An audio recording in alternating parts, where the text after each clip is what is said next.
जबलपुर के मध्य प्रदेश जिले की पनागर विधानसभा में इस वक्त की सबसे बड़ी खबर आ रही है, जहां किसान खेत तो तैयार कर चुके हैं, लेकिन अब उन्हें खाद के लिए लंबी लाइनें लगानी पड़ रही हैं।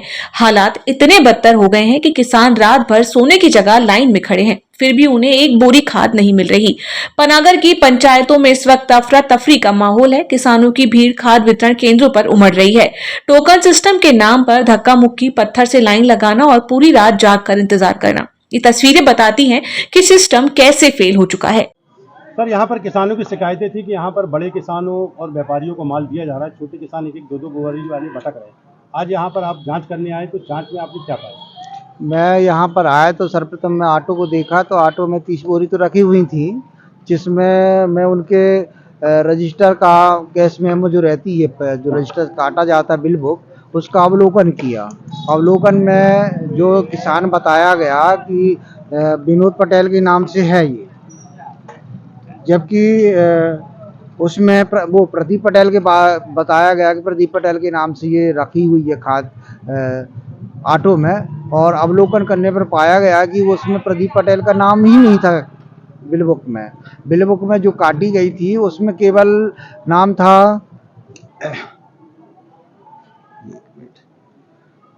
रोशनी पटेल का नाम था और एक तिवारी मैडम का नाम था, जो वो ये संदेह पैदा करता है कि यूरिया किसी और की थी और लोड किसी और की थी। मतलब इनके द्वारा किसी व्यक्ति विशेष को लाभ पहुँचाने का प्रयास किया जा रहा है, ना कि छोटे छोटे किसानों को ये दी जा रही है। अब ये तो मैं ये नहीं कह सकता, अवलोकन करने पर ही पाया जाएगा कि ये क्या कर रहे हैं। और इनकी बिल बुक हमने मंगाया है, इसका अवलोकन करेंगे और सूक्ष्म जांच करके प्रतिवेदन वरिष्ठालय को भेजेंगे। सर, जैसा कि आपने पंचनामा में पाया, तो अब इन भ्रष्ट ये जो वितरण करने वाले आपके अधिकारी कर्मचारी हैं, इन पर अब क्या कार्रवाई की जाएगी? ये वरिष्ठालय को भेजेंगे, उनको उन पर कार्रवाई करने के लिए अनुशंसित करेंगे।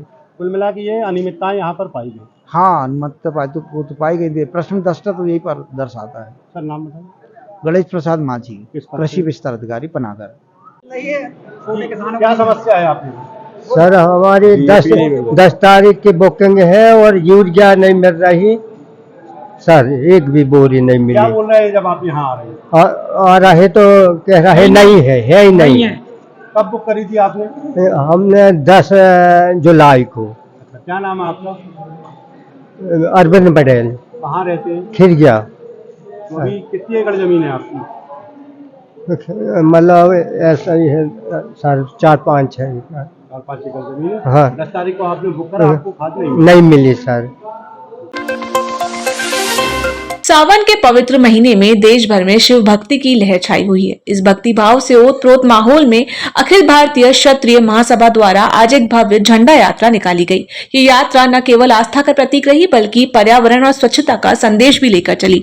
भोलेनाथ के जयकारों और भक्ति गीतों से गूंजते माहौल से निकली ये झंडा यात्रा नोदरा ब्रिज हनुमान मंदिर से शुरू होकर नगर निगम 3 पत्ती होते हुए मानस भवन में समाप्त हुई। इस झंडा यात्रा में हजारों श्रद्धालुओं ने शामिल होकर अपने आराध्य भोलेनाथ के प्रति श्रद्धा व्यक्त की। यात्रा में हर वर्ष की तरह इस बार भी झंडा बाबा के दरबार में चढ़ाया गया, जो पिछले 10 वर्षों से निरंतर जारी परंपरा है। जबलपुर के नगर वासियों को हर हर महादेव।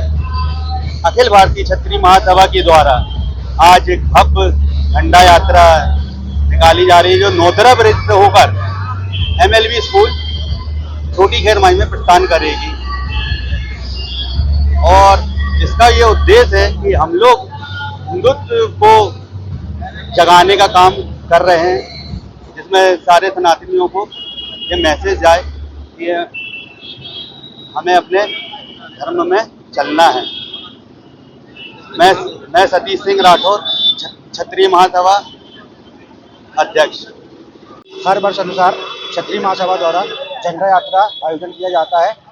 इस वर्ष भी दिनांक 28 तारीख को नौदा पुल से छोटी खेरमाई मानस भवन राजपूत समाज द्वारा ये झंडा निकाला जा रहा है। यहाँ पे इस कम से कम 1 से 2 हज़ार पब्लिक आती है और समाज के सभी वरिष्ठ जन, युवा सब एकत्रित होकर ये झंडा यात्रा को सम्मिलित होकर कार्यक्रम को आगे बढ़ाते हैं। आदर्श आश्रम।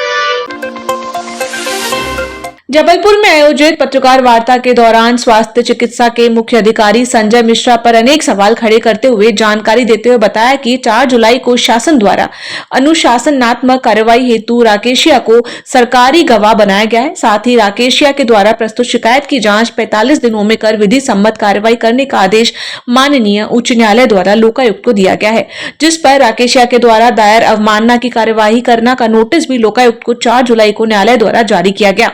इन्हीं सब मुद्दों को लेकर समाजवादी पार्टी के जिला महासचिव पद पर पदस्थ नरेंद्र कुमार राकेशिया द्वारा पत्रकार वार्ता के माध्यम से जानकारी दी गई। देखिए, संजय मिश्रा जी के बारे में जिस तरीके से हम पिछले कई दिनों से लगातार आंदोलन कर रहे हैं, हमने अनेकों ज्ञापन दिए फर्जी अस्पतालों के खिलाफ, पर इनने किसी भी प्रकार की कार्रवाई नहीं की। उल्टा हम ही के ऊपर दोष मर दिया। जैसे कि संजय मिश्रा खुद मनमानी निजी लैबों में हिस्सेदारी है, दूसरा 2 विवाह खरीद कर चुके हैं, ये अवैध संपत्ति खरीद चुके हैं, तीसरा सेवा पुस्तिका में इन्होंने अलग से कुछ पन्ने जोड़े हुए हैं, पन्ने जोड़कर इन्होंने उसमें भी अपनी पत्नी का नाम चेंज किया हुआ है, तीसरा स्वास्थ्य विभाग में इन्होंने किसी भी प्रकार की, जितनी भी इनको शिकायत मिली है उसमें किसी भी प्रकार की इनने कोई कार्रवाई नहीं की। जो भी कार्रवाई हुई है वो न्यायालय के आदेश पे हुई है। दूसरी हम बताना चाहेंगे कि जितने भी इनने हम पे आरोप लगाए हैं वो पूरे टोटल निराधार है, सिर्फ इसलिए लगाए हैं ताकि हम ये शिकायतें वापस ले लें, आंदोलन वापस ले लें। हम जो भी आईटीआई लगाते हैं, ये आईटीआई सबसे पहले निजी अस्पतालों से पूछते हैं, उसके बाद ये हमें आईटीआई देते हैं और आईटीआई के लिए भी 10 चक्कर कटवाते हैं। वहीं दूसरी तरफ इन्हीं के विभाग में 5000 की रिश्वत लेते हुए इन्हीं का अधिकारी पकड़ाया है और ये हमें गलत बोल रहे हैं, हमें झूठा ठहराने की कोशिश कर रहे हैं। तो उसी को लेकर समाजवादी पार्टी लगातार आंदोलन कर रही है, आगे भी करते जाएगी। इसी को लेकर हम विधानसभा का घेराव भी कर रहे हैं, जिसमें हम विधानसभा में सीएमएचओ संजय मिश्रा को हटाने की मांग करेंगे और आदर्श बिश्नोई है उनको भी अलग करने की मांग करेंगे कि ऐसे भ्रष्ट अधिकारियों को पद से हटाया जाए ताकि स्वास्थ्य व्यवस्था सुचारू रूप से चल सके और जो निजी अस्पतालों की इनकी सांठगांठ है वो टूट सके। 1 तारीख को विधानसभा का घेराव है, जिसमें जबलपुर से भारी संख्या में कार्यकर्ता पहुंचेंगे, पदाधिकारी पहुंचेंगे और पूरे मध्य प्रदेश से कोने कोने से हर जिले से पदाधिकारी पहुंच रहे हैं। समाजवादी पार्टी प्रदेश सचिव आशीष। ओमती थाना पुलिस ने शास्त्री ब्रिज के पास स्पा सेंटर पर छापा मारकर देह व्यापार के एक बड़े गिरोह का भांडाफोड़ किया है। पुलिस ने 3 युवतियों को मौके से गिरफ्तार किया, साथ ही स्पा सेंटर के मैनेजर शिवांश राजपूत और एक ग्राहक को भी हिरासत में ले लिया गया है। स्पा सेंटर का मालिक यश दुबे फिलहाल फरार है। एसपी संपत उपाध्याय को सूचना मिली थी कि यहाँ गैर कानूनी काम हो रहे हैं, जिसके बाद पुलिस ने गुप्त ग्राहक बनकर जांच की और बाद में रेड की। पुलिस ने स्पा सेंटर से आपत्तिजनक सामान, नकदी, ग्राहकों के नाम वाले रजिस्टर, मोबाइल फोन जब्त की है। आरोपी के खिलाफ अनैतिक देह व्यापार अधिनियम के तहत मामला दर्ज कर कार्यवाही शुरू कर दी गई है। पुलिस आरोपी मालिक की तलाश में जुटी हुई है। इसमें हमें मुखबिर द्वारा सूचना मिली थी कि स्पा सेंटर की आड़ में जो देह व्यापार का जो धंधा, अनैतिक व्यापार का धंधा जो है चलाया जा रहा है, इस पर हमने जो है पंटर को भेजकर और इसमें तस्दीक की थी, वेरीफाई किया था कि ऐसी जो है अनैतिक कार्य कोई किया जा रहा है या नहीं। उसकी तस्दीक करने के पश्चात हमने टीम भेजकर रेड कार्रवाई की, जिसमें 2 आरोपी जो है शिवांश राजपूत एवं अली हैदर, इनको गिरफ्तार किया गया है, जो कि उक्त समय पे जो है संचालन कर रहे थे स्पा सेंटर का।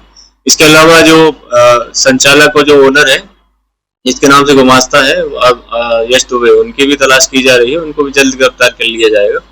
एवं इसमें जो गुमास्ता एवं अन्य दस्तावेजी साक्ष्य वगैरह मिले हुए हैं, उनको हमने जब्ती में लेकर उस पर भी जांच चल रही है। हाँ, इसमें जो है अनैतिक कार्य में जो यूज होती है बहुत सारी चीजें वो इसमें मिली हुई हैं और दस्तावेज, गुमास्ता एवं अन्य चीजें, QR कोड जिससे पेमेंट लिया जाता था, उनकी जो है बैंक अकाउंट डिटेल्स वगैरह, उसकी भी जाँच की जा रही है, विश्लेषण किया जा रहा है। पानदरीबा स्थित गौरी शंकर मंदिर में चौरसिया समाज, नवयुवक मंडल, महिला मंडल और पान व्यापारी संघ के सदस्यों ने नाग देवता और भगवान शिव की पूजा अर्चना की। पान कृषकों ने परंपरा अनुसार पान बरेजों में नाग बेली की पूजा की। ध्वजारोहण, आरती और प्रसाद वितरण के साथ कार्यक्रम संपन्न हुआ। समाज के वरिष्ठ और युवा सदस्य बड़ी संख्या में मौजूद रहे।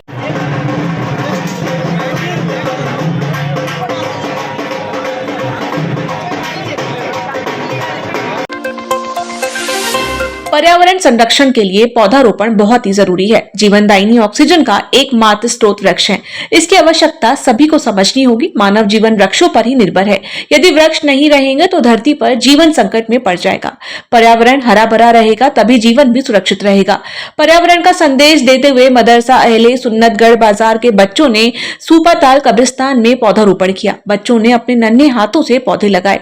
ये सिलसिला करीब 4 साल से लगातार चल रहा है और उन्हें नन्हे मुन्ने बच्चे फलदार पौधों को लगा रहे हैं। अब तक कब्रिस्तान में करीब 200 फलदार पौधे लगाए जा चुके हैं।